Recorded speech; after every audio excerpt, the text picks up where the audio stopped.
Alright, how's it going? Imagine this for a second. You're not stuck in traffic, you're not staring at a screen, and you're definitely not wondering what to have for dinner. Instead, you're floating. Just gently drifting, like a big, happy balloon on a perfect day. Below us, there's this incredible scene starting to unfold. It's a place straight out of a storybook, I reckon. We're high above a city called Lucerne in Switzerland.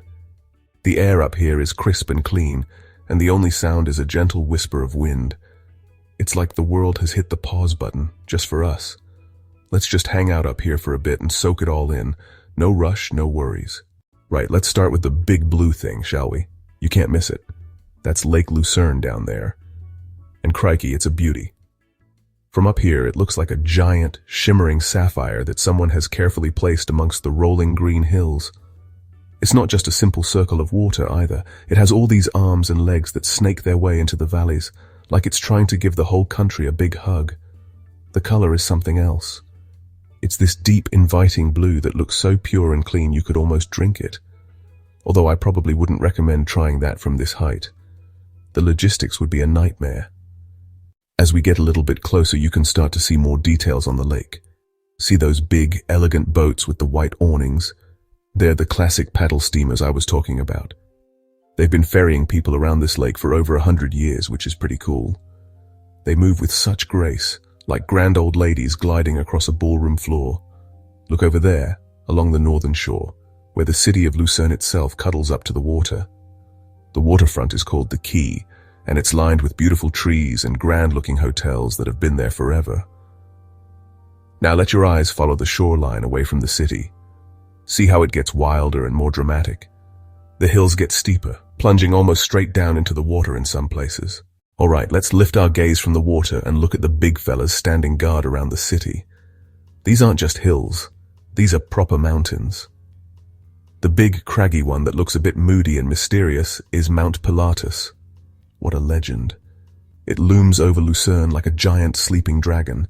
In fact, local legend says that a real dragon used to live up there. Now, if Pilatus is the moody, mysterious one, then its mate on the other side of the lake, Mount Rigi, is the friendly, welcoming one. Rigi is known as the Queen of the Mountains. It's famous for its sunrises.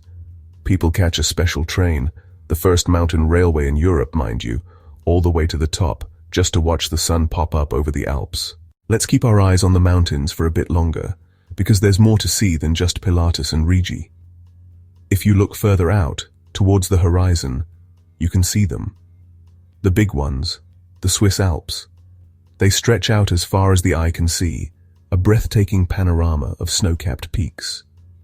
They look like a row of giant, jagged teeth biting into the sky. From our position, they appear soft and distant, painted in hazy shades of blue and white. It's a reminder that Lucerne is the gateway to some of the most spectacular mountain scenery in the world. Floating here, it's easy to feel very small in the best possible way. The sheer size and power of these mountains puts everything into perspective. Any little worries or problems you might have seem to just shrink and fade away.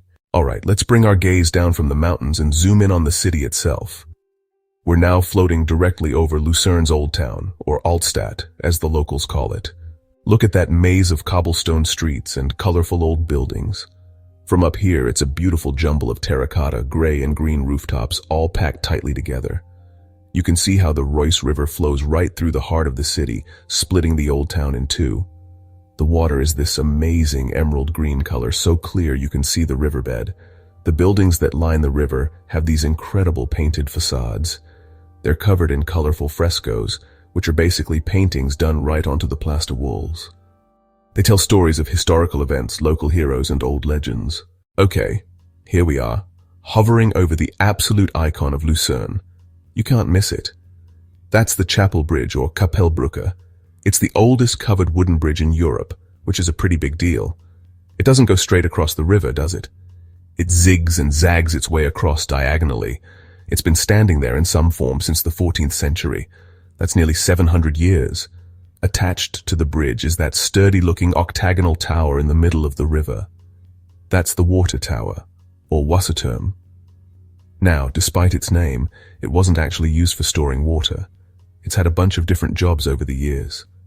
You can see how the bridge is decorated with flowers, adding a splash of bright red and pink against the dark, weathered wood. It's more than just a bridge. It's a walkway through history. Well, our 10-minute holiday in the sky is nearly over. Let's take one last long look around before we start to drift back down to Earth. Look at it all one more time, the incredible blue of the lake, stretching out like a dream. The majestic mountains, Pilatus and Rigi, standing guard like ancient sentinels. The charming old town, with its colorful buildings and that famous wooden bridge crossing the sparkling river. The beauty of a journey like this is that you can take it with you. The feeling of calm, the sense of wonder, the beautiful images, they're all yours to keep. The next time you're feeling a bit stressed, or just need a little escape, you can close your eyes and come back here. Thanks for coming along on this cruisy little tour. It's been a pleasure sharing this incredible view with you. Until our next adventure, take it easy and keep on dreaming. Cheers, mate.